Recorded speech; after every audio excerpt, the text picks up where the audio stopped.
Hi! ఈరోజు నేను quinoa upma చేస్తున్నాను. కినోవా ఉప్మానా? అబ్బా! బోరింగ్.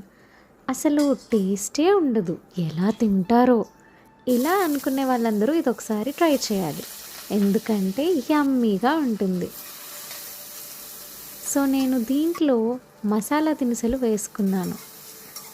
అలానే ఉల్లిపాయలు, పచ్చిమిర్చి, అల్లం వెల్లుల్లి దంచి పెట్టింది కూడా వేసుకున్నాను. అలా వేసుకున్న తర్వాత టొమాటో ముక్కలు కూడా వేసేసాను. ఆ తర్వాత కొద్దిగా ఉప్పు వేసుకొని సార్ట్ చేసుకోవాలి. ఇలా సార్ట్ చేస్తుంటే వచ్చే స్మెల్ అయితే అబ్బా అనిపిస్తుంది. ఆ తర్వాత కడిగి తరిగి పెట్టుకున్న వెజిటబుల్స్ని వేసేసుకున్నాను. నేను ఇక్కడ కలర్ఫుల్గా కనిపించడానికి వెజిటబుల్స్ తీసుకున్నాను.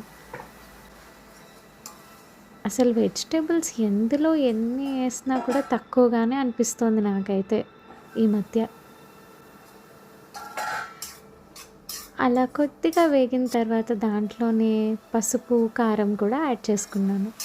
ఇవి యాడ్ చేయడం వల్ల ఉప్మాకి మంచి కలర్ ఇంకా ఫ్లేవర్ వస్తుంది.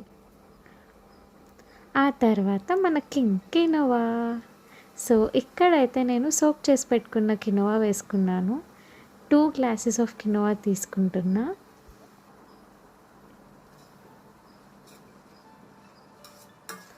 అలా నెమ్మదిగా మిక్స్ చేసి 2 గ్లాసెస్ ఆఫ్ కినోవాకి నేను 4 గ్లాసెస్ ఆఫ్ వాటర్ యాడ్ చేసుకున్నాను. యూజువలీ నానబెట్టుకున్న కినోవా అయితే ఈజీగా డైజెస్ట్ అవుతుంది. సో, నేను అందుకనే నానబెట్టేసుకొని ఇలా చేసుకుంటున్నా.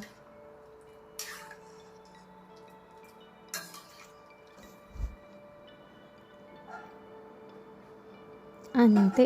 మూత పెట్టేసి చక్కగా ఈలోపు మనం ఒక కాఫీ లాగించేయచ్చు.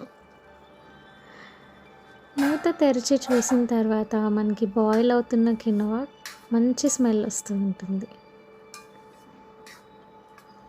ఒక్కసారి అలా కలిపి పెట్టేసుకొని ఇంకా మూత పెట్టకుండా మరగనియాలి.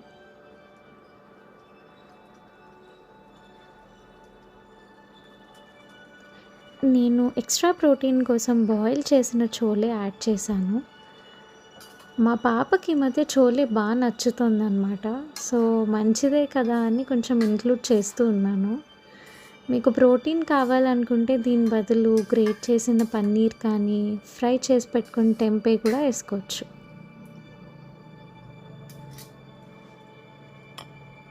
లాస్ట్లో అలా కొత్తిమీర వేసుకొని కొంచెం సేపు అలా మగ్గనిస్తే అంతే, మన masala vegetable quinoa upma ready.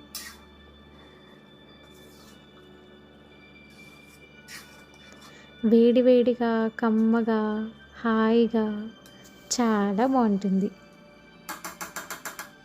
ఈ రెసిపీ ట్రై చేసి కమెంట్స్లో చెప్పండి ఎలా వచ్చిందో.